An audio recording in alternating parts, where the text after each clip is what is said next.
Welcome to Heart Stories with Kuya Pipo.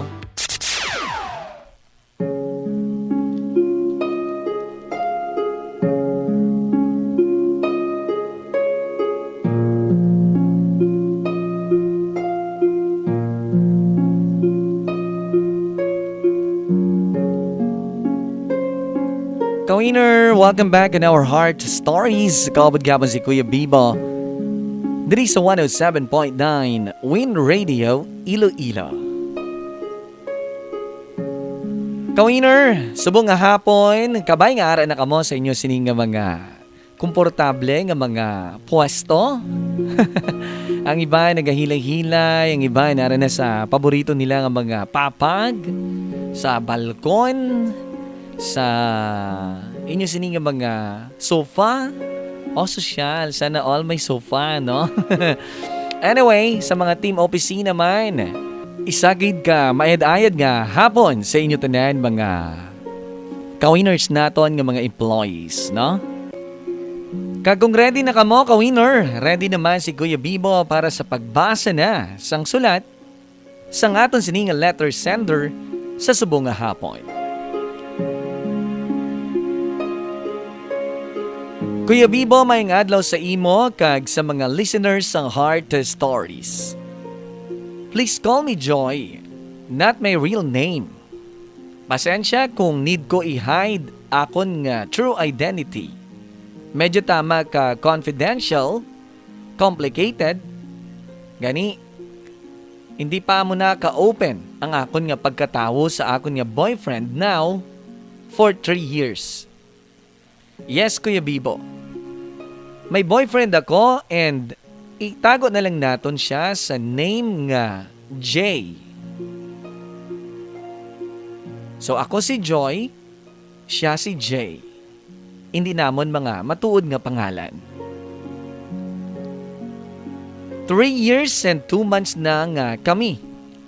Kag nakilala ko siya through my office mate nga cousin niya. Nangilala, nag-court, nag-click, and naging officially kami, Kuya Bibo. Kanami gid sang dalagan sang amon nga relationship. Parmi kami nag-meet halfway. Kung baga, tugma gid ang amon sining nga batasan. Ang likes ko, likes niya man. Ang hates ko, hates niya man. Gani, kadasig lang sa amon nga magsahuay. Super buot gini siya nga lalaki kag bonus, wala bisyo. Gani, amo gid ina ang naluyagan ko sa iya, Kuya Bibo. Dumahambal ko nga total package si Jay, Kuya Bibo. Gwapo na, mabuot pa, kag mahambal ko nga husband material.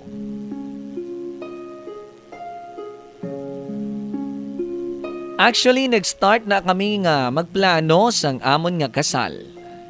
Naka-ili-istorya man kami, kag may aran na man nga plan actually nga mag-settle down. Jutay na lang anay nga panahon para makasupot-supot pa, dugang pang budget sa kasal, Kuya Bibo. Then, panugod sa pagpangabuhi.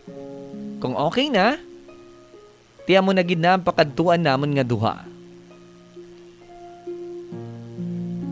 Pero kuya,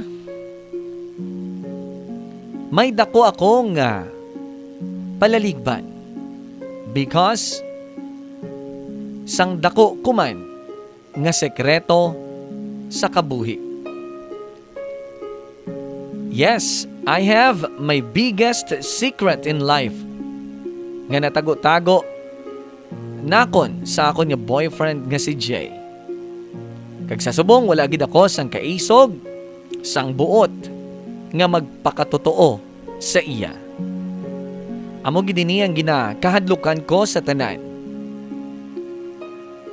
Nga basi madula pa siya sa akon kun mabuyagyag ang akon nga sekreto.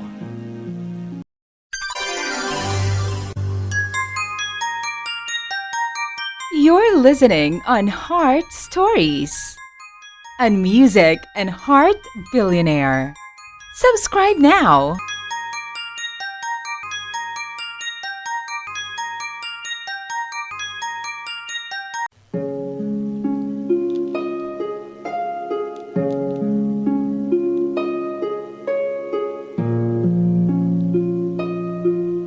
Kawinner yon Heart Stories sa 107.9 Win Radio. Kapag gyapon si Kuya Bibo. And sa kasugpon sang istorya ni Joy siling niya diri Kuya Bibo. Ang ginatumod ko nga sekreto, amo ang akon anak nga ginalikom ko kay Jay. Kuya Bibo, may anak ako kag manog 7 years old na. Baby ko siya sa nangin boyfriend ko sang college. And sad to say, wala kami nagdayunay kay kontra gusto ang iya parents sa akon sadto. Kag isa pa, kabata pagid sa amon. Kagamo na, siguro inga, tungod pigado lang kami. Kag sila ya ang may kaya. Sa ila puder ang akon nga baby kuya. Kag okay naman gawa ang amon nga pagtamdanay. May asawa naman ang ila anak nga nangin ex ko.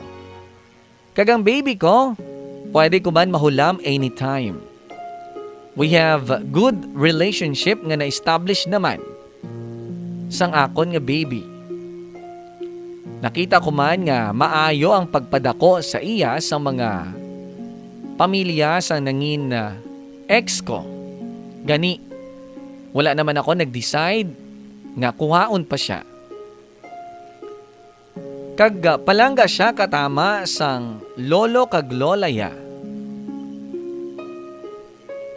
Sa sobra ko kapalangga si Jay, nabutang ako Kuya Bibo sa duha ka sitwasyon nga waay nagapalinong sa akon. Una, kung ihambal ko sa iya basi talikdan niya ako kung hindi niya mabaton. Ikaduha, gusto ko man magpakatotoo sa iya para magka-peace of mind ako. Kaya ginakonsensya man ako Kuya Bibo mo sang sekreto nga ginatago ko sa iya. Apang, way pa ako sang kaisog sang buot sa subong para tubangon ng pwede matabo. Pero ang ginakahadlukan ko gid nga, bayaan niya ako. Gani Kuya Bibo, napilitan ako nga magtago, tubtob sa subong. Tubtob sa amo ni kadugay na nga panahon. Manog 3 years na kami, kag wala gid siya sang ihibalo, parte sa akon nga anak. Nabudlayan gid ako nga mag-decide kag hindi ko pa kaya nga tubangon ang mga posibilidad. Paano kung hindi na magpabor sa akon ang sitwasyon Kuya Bibo? Kag pilion niya nga talikdan ako tungod sa nangin kabutigan ko sa iya.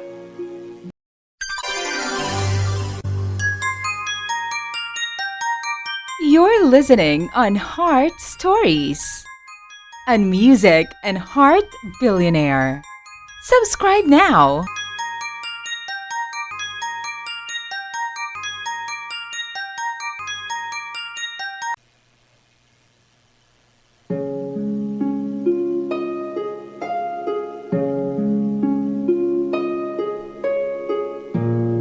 Kawinner, sa liwat mayang hapon sa inyo tanan nga nagapamati kag subaybay gid sa atin nga program Heart Stories. Kamusta inyo nga kahimtangan dira? Kamusta inyo sining puso? Kabay lang ti ara kamo sa maayo gid nga kahimtangan sa sining nga mga tinion. Padayon ta pagbasa sa sulat ni Joy sa subong nga hapon. Dugang niya pa diri Kawinner Kuya Bibo. Ari pagid ang malala. Parehos ang nabatian ko dira sa ginhambal man sang imo isa ka letter sender sadto. Nga mabudlayan katago sang sekreto. Kag maabot ang time nga mabalaan gid ini sang tawo nga ginataguan mo sang kamatuoran. Wala sang sekreto nga hindi mabuyagyag. Sa amat-amat karon, ginalagasan na ako sang kamatuoran, Kuya Bibo. Because small world gid ya. Kayang cousin nga babae sang boyfriend ko nga si Jay. Ang best friend naman sang manghod sang akon nga ex, ang tatay sang anak ko. Kagupod sila sa trabaho. Gani, nagalaom ako nga mabuking na gid ako. Tungod sa kagamay sang kalibutan, Kuya Bibo. Ang duha ka tawo nga kakilala sa akon, do amo gid ini ang magahatag sang kamatuoran kag makabuyagyag sang akon nga sekreto.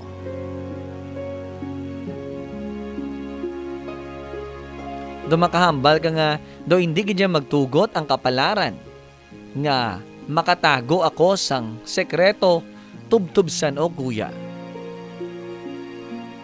Do kaangay bala nga ginaremind ako sang kamatuoran nga hindi ko gid ini matago.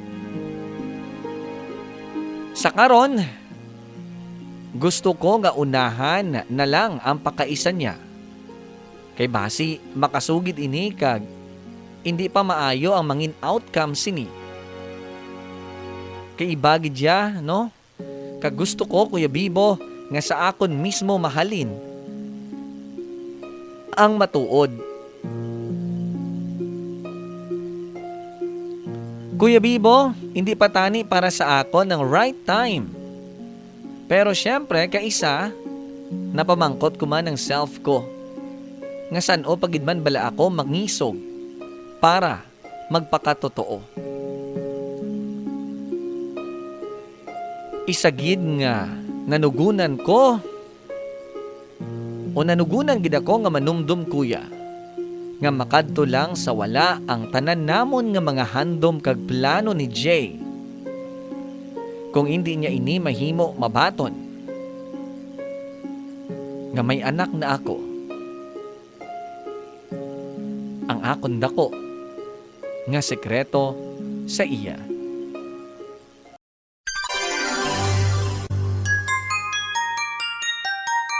You're listening on Heart Stories, a music and heart billionaire. Subscribe now.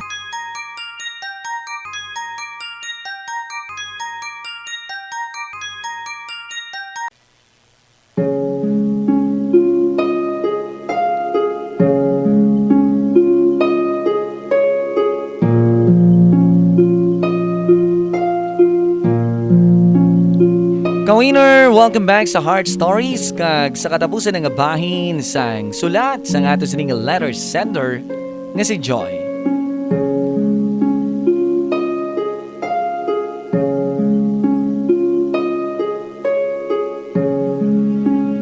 Kuya Bibo, sa matuod,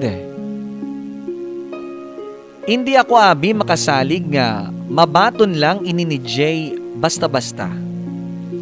Isa pa, ang iyaman nga daan nga pamilya, very conservative type.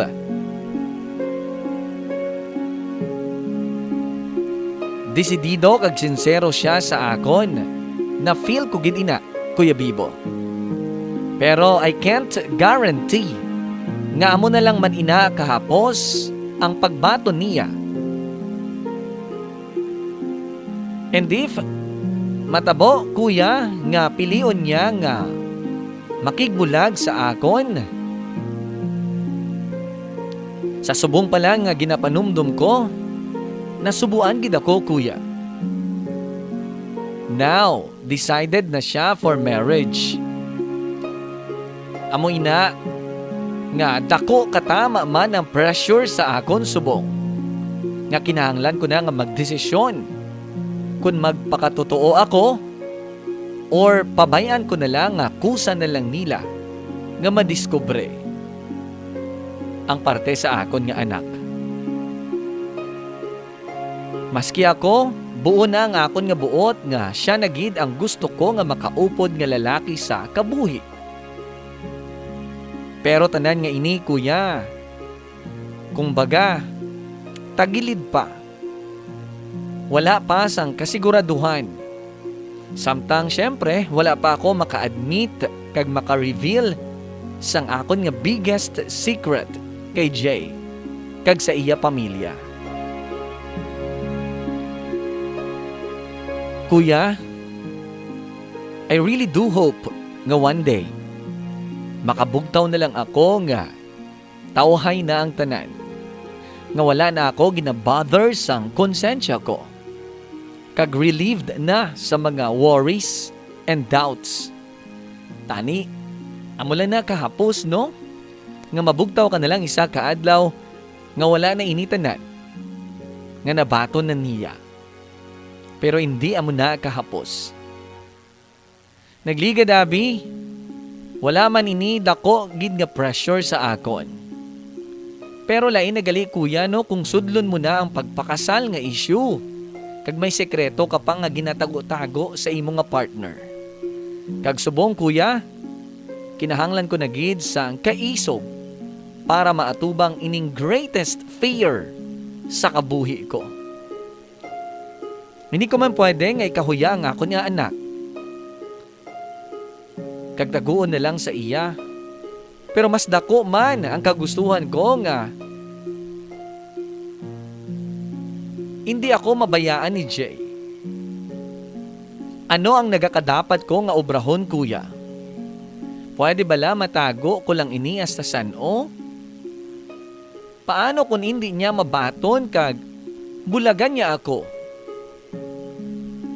Kuya Bibo, ano ang obrahon ko para hindi niya ako pagbayaan? Even if ma-disclose ko na sa iya ang akon nga biggest secret. Kabay mabuligan mo ako. Ang tagpadala, Joy. Madamo gid nga salamat.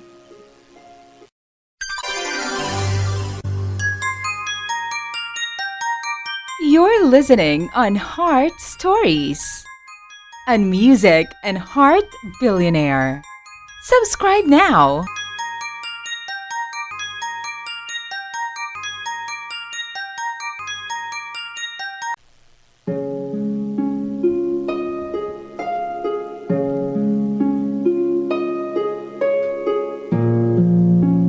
Kawiner, you're in Heart Stories. Kaabot nga ba si Kuya Bibo kag down to the final segment of our program.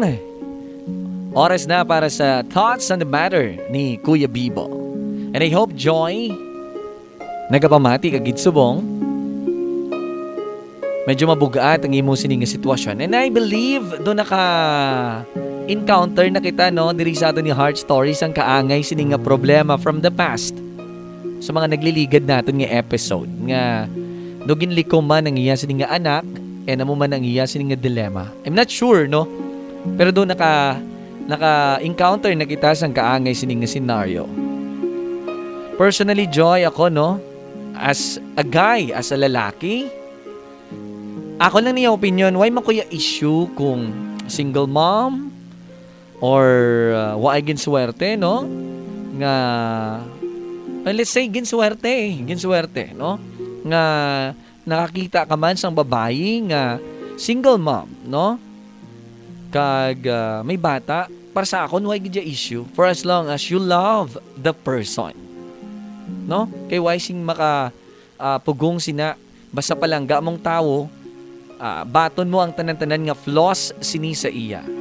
No? Even if may failed relationship siya from the past and may ara pa siya sang anak. No? Basta palangga mong tao, amo na bala hambal nga handa ka nga batunon ang tanan-tanan sa iya. Pero tiyan mo ni, Ang natabo abi kay tigin likom mo, kagamo ini ang imo sininga nangin desisyon. Well, ang ginatubang mo subong is konsekwensya sang imo nangin desisyon nga maglikom sa iya. Sang kamatuoran parte sa anak nimo. Now, ang dilemma is at hand. For you to reveal it or hindi. Amo lang niyo ang duwa ka scenario. Joy, kung nagapamati ka. Kung i-reveal mo, definitely truth will set you free. And ang iya nga take, o ang iya sining nga pagbaton sa kamatuoran. Maski ako, ikaw, no one ang makapredict kung ano ang iya sining nga mangin take sa kamatuoran nga ibuyagyag mo.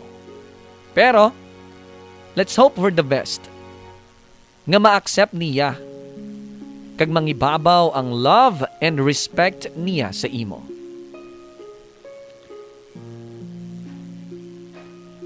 If hindi ka naman mangisog nga magpakatotoo, isa ka senaryo ini, no? Padayunon mong sekreto nga ina. Padayon man kamo sa inyong relasyon. But wala gihapon sang kalinungan ang imo sining pagkatawo. Padayon ikaw nga usigon sang konsensya mo. Padayon ikaw nga magpanumdum sang mahimo niya nga mangin desisyon. Down until the day nga finally madiscover niya kag worst kaysa iban niya pa nabalaan. And hindi taman gihapon magarantiya ang iya siniya mangin take, no? Kung mabaton niya or hindi. Pero worst lang, kaya hindi sa imo naghalin ng kamatuoran. But ako niya pagtanaw, dito ako ya sa tama, Joy. Kung ano ang nagakadapat. For you both to come up with the real score, kung ano ginang pwede magkalatabo, i-lay down na ang imo sining nga card, ang imo nga secret. After mahambal mo kag magpakatotoo, and that's it. Ang real scenario ang magwa. Kagamoy ini ang atubangon nyo.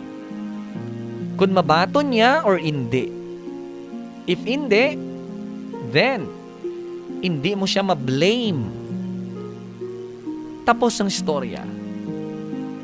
Kaysa sa wala ka kalinungan samtang karelasyon mo siya. And I believe gihapon sa love or sa gugma nga ini ang mangin rason para matapos ini tanan. And I hope ang pagigugma niya ang mangibabaw sa tanan. Kag mas pilion niya ang love, ang pagpalangga niya sa imo apisar nga nakasala kag nagbutig ka sa iya.